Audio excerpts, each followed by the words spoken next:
This episode of the Golf Unfiltered podcast is brought to you by WorldwideGolfShops.com. Be sure to go out to WorldwideGolfShops.com for all of your equipment, apparel, and accessory needs. They've even got training aids. They've got all the great stuff from all the brands that you hear on our podcast every week. So once again, that is WorldwideGolfShops.com.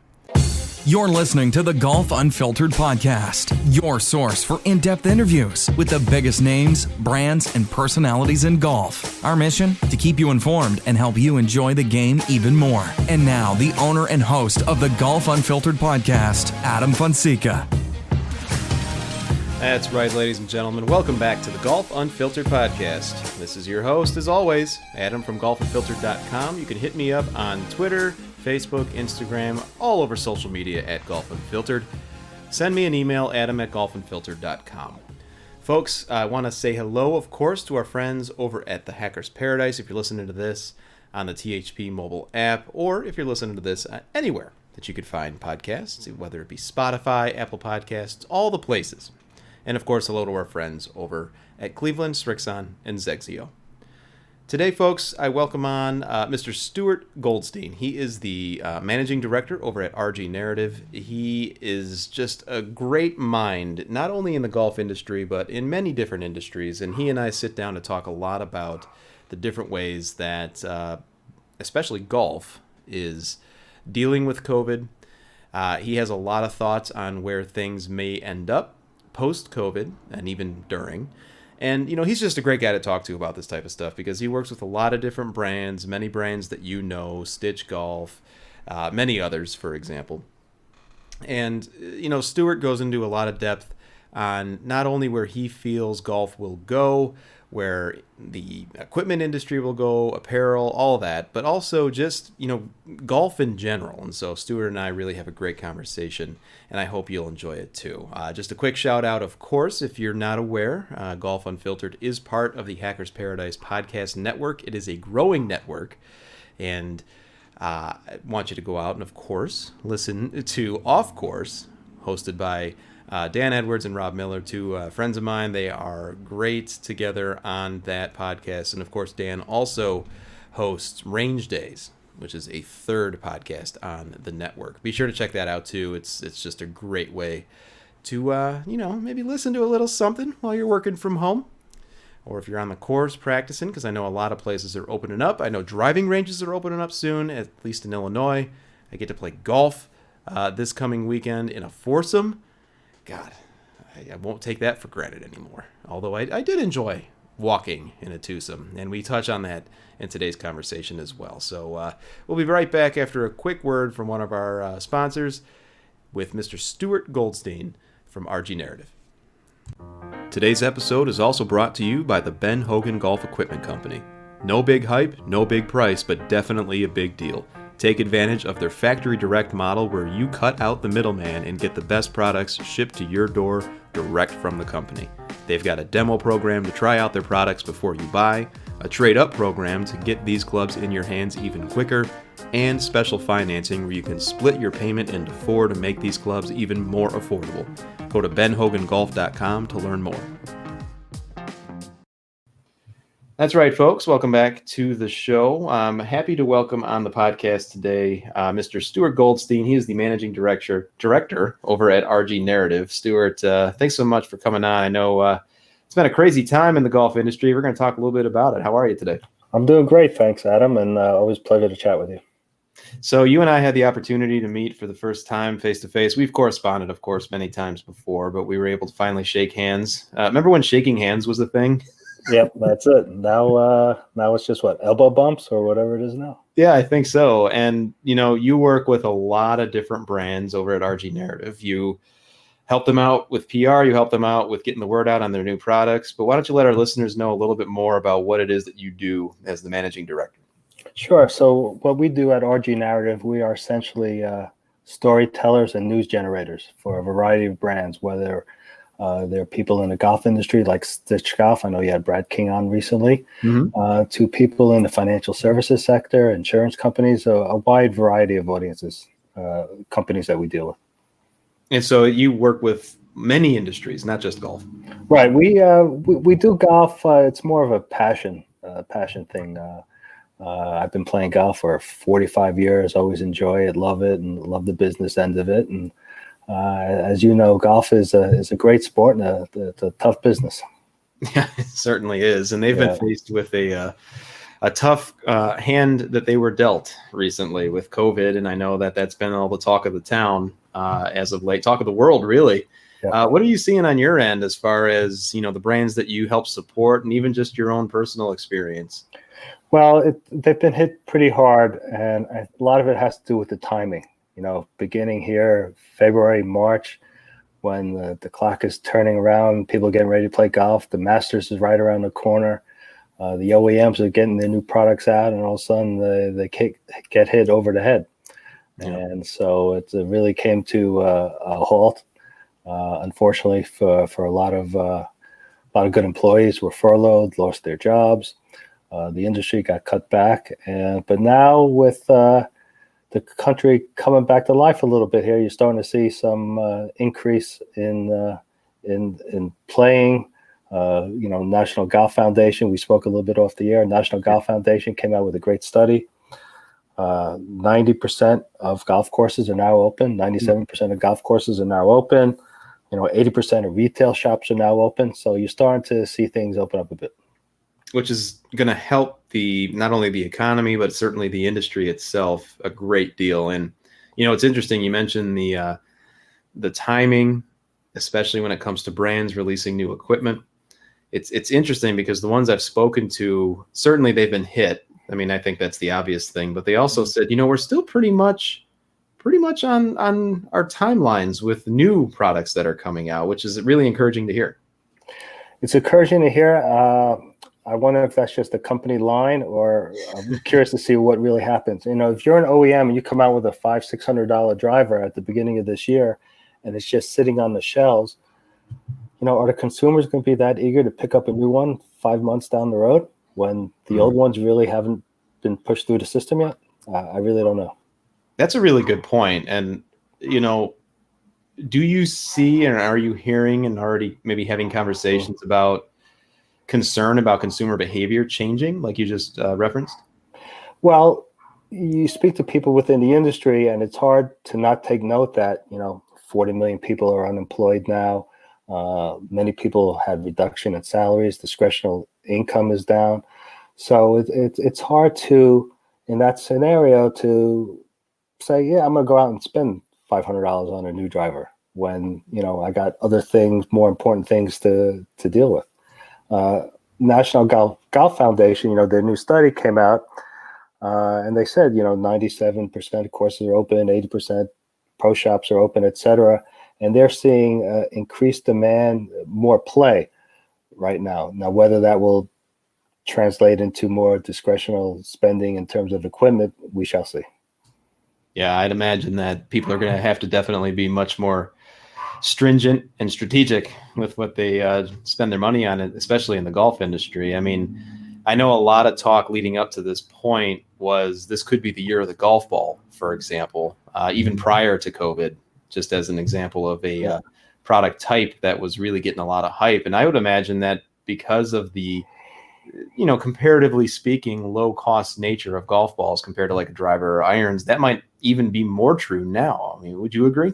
Sure. And, you need balls to play, and balls are, whether you buy the high end balls at 40 something dollars a dozen or, something cheaper, you still need balls to play. So balls are kind of a staple that will be there. I think another part that's really going to get hit hard are the, travel destinations, places to go, buddy trips. I mean, people are going to be really leery now to jump on a plane and go play golf someplace for, 3, 4, or 5 days or weekend. Yeah, and I'd imagine that even just the availability of rooms. I know that we were talking off air a little bit, certainly not a travel comment here, but even just the antsiness of people wanting to get out and do things. Yep. We're playing golf as a foursome for the first time in Illinois on Saturday at the time of this recording.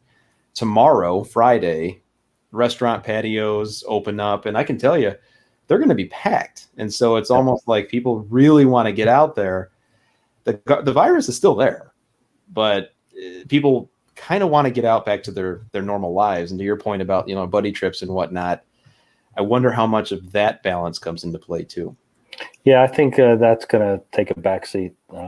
We just started here in New Jersey, started opening up foursomes this week or last week. Mm-hmm. Prior to that, it was twosomes spaced every 20 minutes. So you're talking about 6 people going out an hour. So there was real pent-up demand, and the supply wasn't there. Now that the supply is starting to ease up a little bit, and you're starting to golfers are now being able to play a lot more than they have been, a week ago. Yeah, I think, the National Golf Foundation that you've been citing, I don't have it in front of me, but I also saw that they had stats on new golfers coming in, beginner sets being sold at a record pace. I saw. I mean, that's got to be encouraging too. Yeah, beginner sets. They're seeing a lot of new faces, which is encouraging, but I would not jump on that so fast, because once other forms of activities start to open up, will this increase in golf continue? For instance, men's softball leagues, once they start to come in, tennis leagues, youth sports, travel soccer, lacrosse, swimming, etc. Once those start to come online, will you still get to see new faces on the golf course, or will those new faces say, well, listen, I got to go back to my kid's lacrosse game, or my softball league is starting up again, so golf is going back to the back burner? That's a really good point. With the brands that you currently work with, and I'm sure you've worked with many for many years, are those types of conversations being had? Are they seeing an influx, at least in new customers that perhaps they've not seen before? And how are they kind of working into their strategy, how to keep them on the hook? Yeah, well, right now they haven't seen, at least the ones I deal with, a lot of the newer come to market, customers coming in. Golfers coming in that are trying on the sport. And the ones that are, if you're, whatever your demographic is and you're trying golf for the first time, you're probably going to start out with a lower end price point when it comes to apparel equipment. You're not going to go out and buy PXG equipment right off the bat. Right. So their major concern is their ongoing pro shops, their bread and butter, and what they're going to be able to put through the system in terms of what they have in inventory and what they have coming down the road. So apparel is an interesting demographic too, or genre within the industry. Sure. How are we anticipating apparel is going to be impacted as more people not only get involved in the game, perhaps not stay around like you just mentioned, but they have to adjust too, because there's a lot of people still not getting out to the course. Yeah, but the interesting thing about apparel, golf apparel, is that over the years, the industry has changed from golf apparel to apparel that you wear to a golf course, you get done, you put a comb through your hair, then you go out. Or you wear a golf polo to the office. So it's a little bit golf recession proof in a sense that you could use it for other forms of lifestyle. That is very true. I know they do that all the way from, like you mentioned, polos down to the shoes even. You can wear those exactly at the gym sometimes. Yeah. I mean, you wear khakis now, you wear quarter zips to the office, you wear them where you go out, out on the town. So people buy a lot of golf apparel, not just for golf, but for everyday wear. One of the places, of course, that we get to see all the new stuff all the time is the PGA Merchandise Show. And I know one of the lingering questions out there, and I know that you've heard some feedback that I don't know if you're comfortable sharing or not, regarding a potential 2021 PGA show. I mean, what are your thoughts on whether or not that's going to happen? It's a real hot topic. And the company line from Reed Expo, who runs the show, is that right as of a couple of days ago, they're planning to have the show go on as planned. However, they're looking at, quote, alternative scenarios, unquote, which tells me they really have no idea what they're doing yet. Because, you've been to the show, you've seen the extravagance of some of these booths.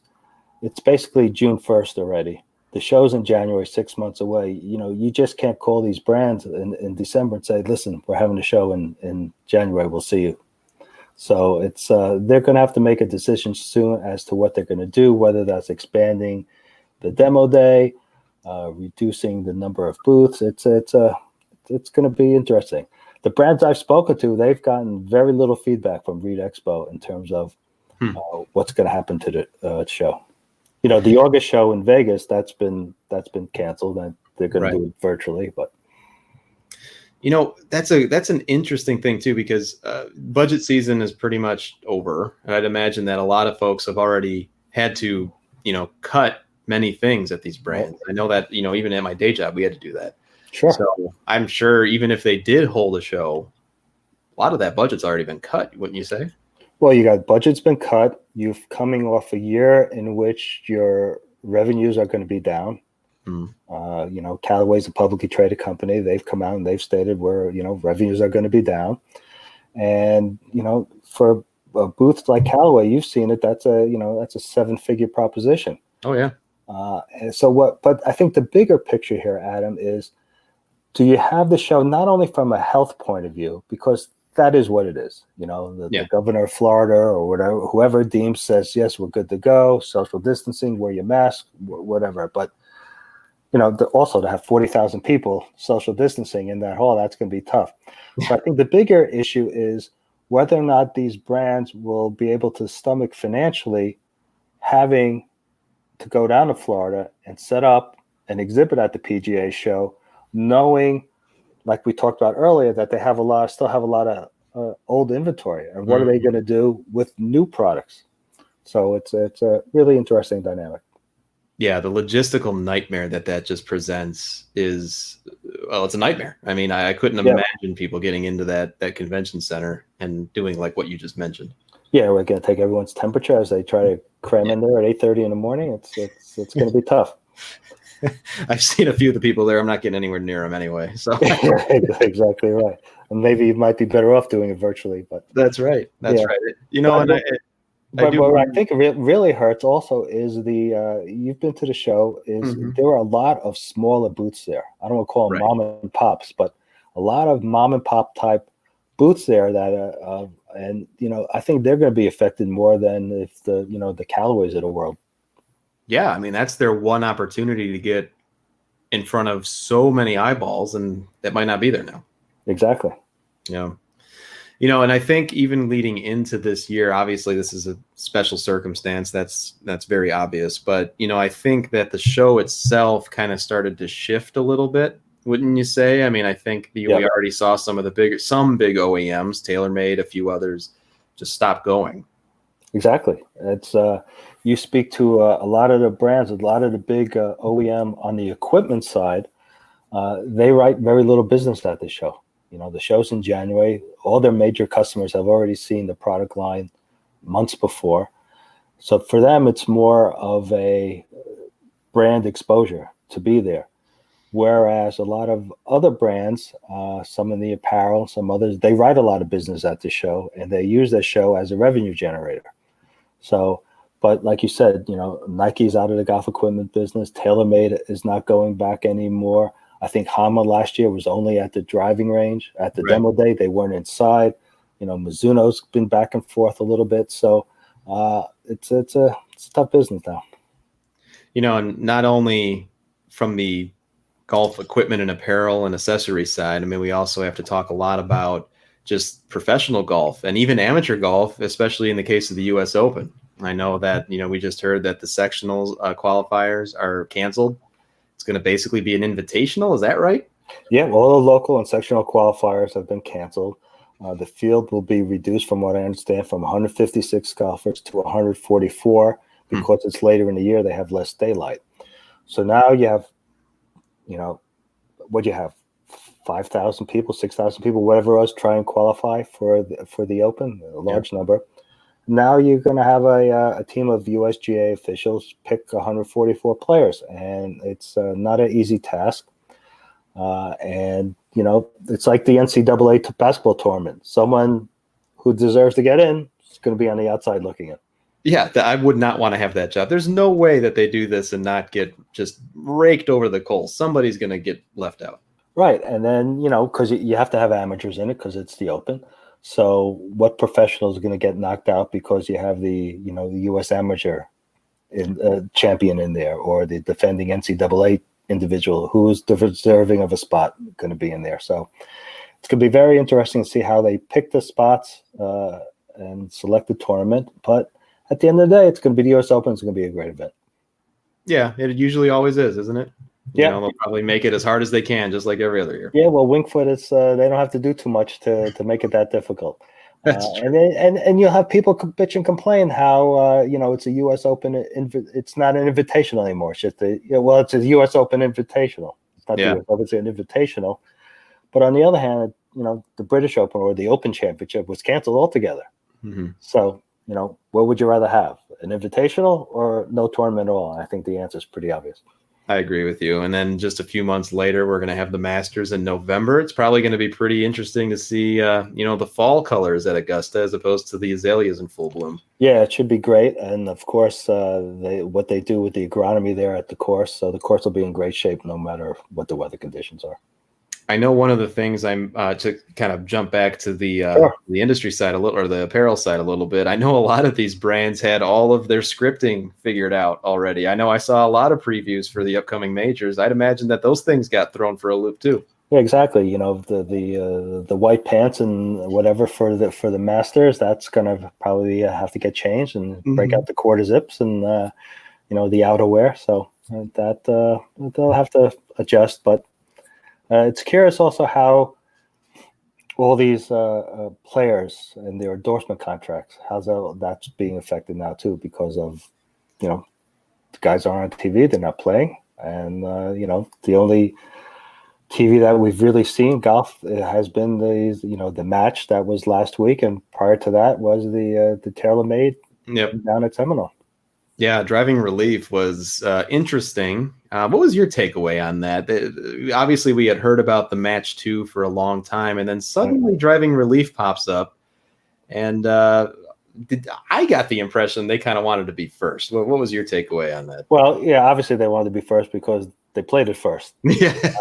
And I think a lot of people tuned in, my opinion, is to really get a glimpse of Seminole, which is a really special place. I've had the honor of playing there a couple of times. It's a special place. But as I watched that tournament or that match from Seminole, after a while I got the sense that the players, they really didn't want to be there. The banter, whatever banter there was seemed forced. And, yes, they carried their bags, which was, cool after about 2 holes. That got a little tired. And I just thought that the match last week with Tiger and Phil and Brady and Peyton Manning and having the cameras in the carts and having them deal with the inclement weather and the alternate ball format on the back nine, it was a lot more entertaining. I agree with you. I enjoyed the match 2 significantly more than driving relief. Yes. Do you see there being more OEM-driven exhibition matches like this? There can be, but even Callaway was a big sponsor of the match. Yeah. So even if it's OEM sponsored, which I'm fine with, it all comes down to who are their participants. Now, if you're putting in 4 people that are, a TaylorMade people or a Callaway people or whoever it is, and they don't have that charisma, or they don't have the way to attract viewers to the TV, it really doesn't matter. But if you bring back a Phil and a Tiger and you bring in some other new people and you get the banter going and you get the general competition levels going, I think it's very entertaining. Yeah, I think there's some chatter on social media about the potential of a match 3 without Tiger Woods. I don't see how that's possible. Do you? No, he moves the needle. Now, Phil Mickelson is great because he loves to chat, and having him take 2 minutes to discuss his chipping and helping his partner read putts and getting into the competition, he was wonderful. And Tiger's Tiger, and he was chatty a little bit, but what I liked about Tiger in the match too was he didn't force the banter. He didn't force the challenges. Whereas the match 1 from Vegas last year or 2 years ago, to me there was a lot of forced conversation, a lot of forced chatter. Whereas this one, there wasn't. He helped Peyton out on a lot of the putt reading and the air high fives, etc. So I thought it was great. Yeah, I think the best thing they did was what they omitted in the match 2, which includes kind of like the side bet things. That was entirely forced in the first one. Yeah, exactly. So as we continue to move on, and listeners, once again, we're talking to Stuart Goldstein. He's the managing director over at RG Narrative. We learn a lot about the game when it's kind of taken away from us for a little bit. And now we're slowly getting back into it as courses continue to reopen, more golfers at one time on a tee sheet. What are some of the takeaways that we have learned in the game from this experience? For example, just to kind of tee you up a little bit, Sure. I loved the fact for a little bit that I could get on a course, 15-minute tee times. I'm with a buddy, twosome. There's no one in front of me, no one behind me. I'm moving at my own pace. I'm not rushed in any way. I think it would be a mistake to get back to something where it's just a jam-packed golf course. There's got to be a middle ground. Yeah, there has to be a middle ground. And I agree with you. A couple of weeks ago, we had 20-minute tee times here in New Jersey in twosomes. So I'm teeing off on the first tee. The twosome in front of me is already done with their second hole. Wow. So I turned to my partner, and after we played the first hole, and I just said, listen, I hope you don't mind. I'm going to be playing 2-3 balls a hole. He said, great idea. Me too. So in a matter of about 2 hours and 45 minutes, 3 hours, I wound up playing about 36 holes, 45 holes, because we just played a couple balls. We kept the pace of play. The group behind us they were behind us, and the group in front of us, they were still 2 holes ahead of us. And it was a great afternoon. Now, the downside of that is you can't go out there and you play a 4-ball with your buddies. Right. So there has to be some sort of equilibrium there as to what we could do in terms of spacing, in terms of groups. But, most of the guys I've spoken to also love the idea of, we'll just leave the flag stick in. Yeah. All right, no rakes in the sand trap, no big deal. You just smooth out with your feet. But the pace of play is great, and that's one thing a lot of people complain about the game of golf is pace of play.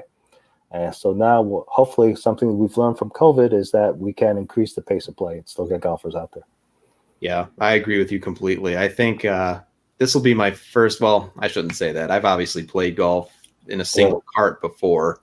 I don't think I've ever done it with single carts in a foursome. So we'll see if that works. I know that most golf courses don't have a very big fleet of golf carts that they can maintain that. But I wonder if that's something that we might see. Yeah, well, where I play, right now it's still walking only, and I like to walk, so it's no big deal. But so where you are in Illinois is individual carts, but how often are the groups spread out? So it started walking only, twosomes only, 15-minute tee times. Now, as of Friday, it's going to be you can ride in a cart if you want, and it's going to be 10-minute tee times. 10-minute tee times. Yeah, foursomes. So 24 golfers an hour. Yeah. Not everyone will ride. X percentage will walk. So they'll turn the carts over. Yeah, I think so too. We actually have a mid-afternoon round, and one of my playing partners was like, you think they're going to have carts for us? I think they will. I think it'll be fine. Yeah. So because with individual carts as well, pace of play will be quicker too. Well, yeah, that's for sure. I think if we can keep it going, and if we don't revert back too much, and I know courses want the revenue, I know that, and I'm glad that driving ranges are opening up again. That's another thing that opens up for us on Friday. The other thing about the other side of that whole thing is that we've not been able to go into pro shops for a long time. Yep. And that's going to be reopening, I understand, to a certain capacity. But do you think from just an inventory standpoint that they're going to have to get creative with how they turn over pro shop merchandise? Yeah, exactly right. And I'd be curious to see how they're going to do that. It's not just the pro shop, it's also the food and beverage. They've been closed forever now too. So are they going to come out with different menus, limited menus? Are you allowed to go in, or are they going to come out and serve you on a tray, with the gloves and all that? So curious to see how that happens. But in terms of on the equipment side, obviously, I believe their inventory will be less.